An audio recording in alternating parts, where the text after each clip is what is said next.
Hey, good morning, everyone. It is Tuesday, April 4th, 2017, and title of this video today is Practice What You Preach. As you guys have known from seeing my other videos, one of the things that I do is I engage with a lot of Muckleshoot Travel members and help them to develop self-awareness and motivation.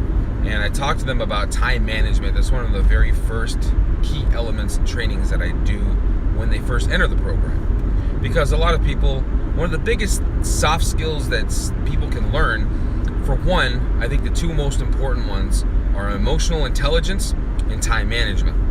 And time management, because people will say, they have excuses for everything. There's, I couldn't do this because of this. I couldn't do this because of this. I was late because of this. I couldn't find a ride.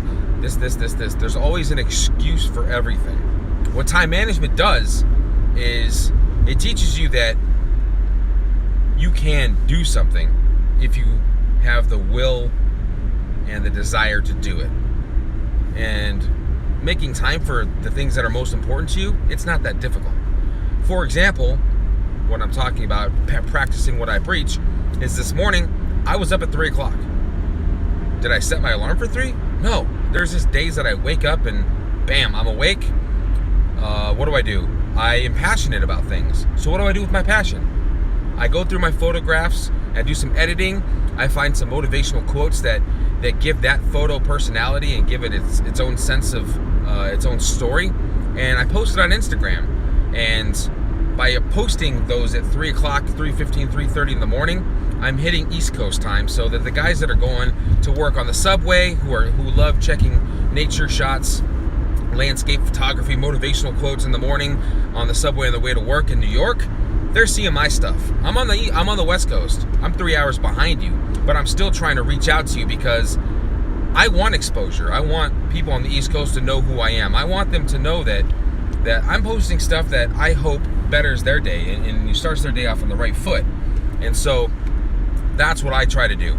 I get up in the morning and I go, here's a chance for me to reach to some new people, a new crowd of people that are looking at nature photography and some of the hashtags that I use who live on the East Coast, and so I can get them. And then when the West Coast wakes up around 6 o'clock in the morning, then they start to go through my feed, and they give me some likes and some love and all that. And I really appreciate it. But what I meant by practice what I preach is I get up at 3 o'clock in the morning. I work out. I did this morning. I worked out hard. I pushed it hard. I lifted. I did a lot of body weight workouts. Did sit-ups. I did push-ups. Did a lot of arms. I did stretching. And I also included a 3-mile run today. And the cold. It's a little bit chilly this morning. I had to wear gloves. But the thing is, no one really has time for doing it. You can't really set aside the time to work out every single morning, especially if you have kids. It's difficult with kids. So I did it anyway.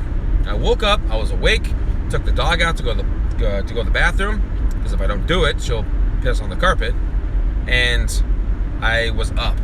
I had that opportunity. When I wake up in the morning like that, I get this feeling in my mind that, okay, if you stay up, you can get a lot done because there's nothing going on in the world. You have all this free time that you won't get emails, you won't get texts, you won't get notifications on social media. You have time to do whatever it is you want. You can start your day on the right foot. And I'll tell you honestly, right now, I feel great. I left the house on time. I had breakfast.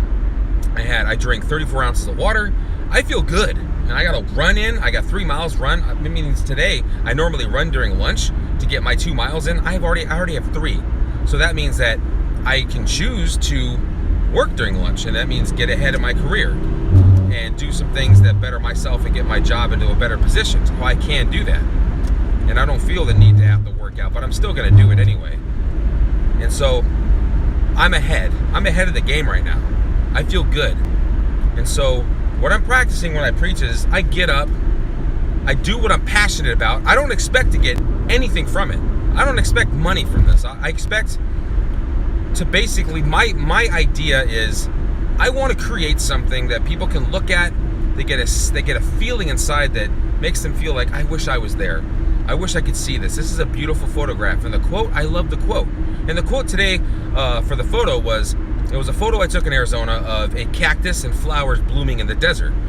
And so the theme that I came up with this was a positive quote that the desert is void of a lot of moisture, water, and things that are essential for making life possible, that help things grow. But the desert itself is also possible. The desert also has beautiful things growing. And so it's a positive saying that water is not in abundance, but it still creates beautiful things that are visually stunning to the eye, despite not having the water that everything else has around it. And so that was my quote. That was the motivation behind that one today. I forget who said it. I believe it was a female, but it's a great quote. It really hit me, and so I used it. So the thing is, what I'm trying to preach today is basically practice what I preach. I get up early. I set my work clothes out for the day. I get all the things that I normally get done during lunch. I don't need to work out today because I already got it done. I got a good workout in. I got a good run in. I got a great run in. It was great. I got to listen to some Gary Vaynerchuk. If you guys haven't heard him, you need to listen to him. The guy knows what he's talking about, and he's just blunt, straight to the truth. And basically, he doesn't give you any magic formula, magic pill to success. He basically says, work. Work. And at the same time, he's also speaking about compassion and empathy and self-awareness, which is something that I have never benefited more from self-reflection than practicing self-awareness and emotional intelligence. I was actually doing that before I ran across him last year, so I was really digging deep into emotional intelligence and EQ because, as the case is with a lot of people, I struggle with anger management. I was the kind of person that just would snap at the smallest things and make a small, really not a very big problem, a big problem, and I would snap. Not, it wasn't that bad, but it was noticeable to myself, and I noticed that it was a problem, so I wanted to fix it. So reading Daniel Goleman's book, reading Travis Bradberry, I believe his name is, for Emotional Intelligence 2.0, those books were extremely helpful in understanding myself. And then I continued to research and read articles and listen to speeches and lectures about emotional intelligence. And it just makes sense that this is the new generation of career success and professional success is emotional intelligence. And so that's what I've been doing is I use that. And Gary Vaynerchuk was the man who basically says it's just self-awareness and appreciation is the beginning of gratitude, and that's what I preach. I practice what I preach. If I tell you that you need to get up earlier, you can sacrifice some sleep to study for your GED, I'm practicing that. I'm preaching it, and I'm also practicing it.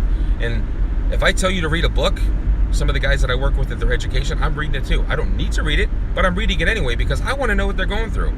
This is a sense of empathy. I want to understand what they're going through. If they have questions about the book, I want to be able to say, oh yeah, I remember that part. Yeah, this is what I understood about it. That's what I try to do. I want to help them as much as I want them to help me, because when you understand someone and you understand where they're coming from and what makes them up emotionally and behaviorally and psychologically, you understand more about yourself. And I understand that I want to help people. I want to see people succeed. I want to see people better themselves. And by doing that, seeing that, I feel good.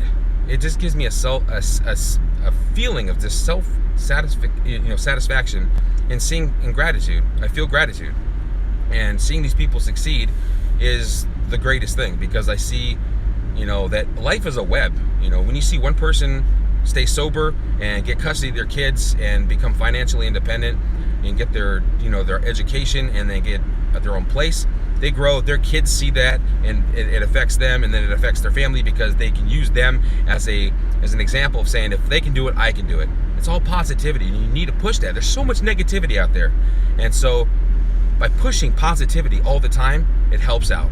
And I love seeing the effect it has on a small microcosm such as the Muckleshoot Indian tribe, because I care so much about my job, where I work, and the people that are involved in the community.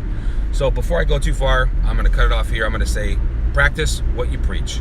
If you tell people that, doing drugs is bad and you're doing drugs, you're a hypocrite. If you're telling people to wake up early, to eat healthier, to drink more water, to make these healthier choices, you should be doing it too. But you should be leading by example. It's not necessarily preaching if you're doing it all the time and just telling about what you're doing. You're not telling people what to do. You're just saying, this is what I do, and I feel great. You know, I've seen the success of implementing these kind of things in my life. So it's not practicing it's not really preaching. It's leading by example, and that's what I'm trying to portray today with the video. So please send me your comments, like, share the video, subscribe, visit my Instagram account. I'll include the link below. Thank you very much, and I will talk to you later.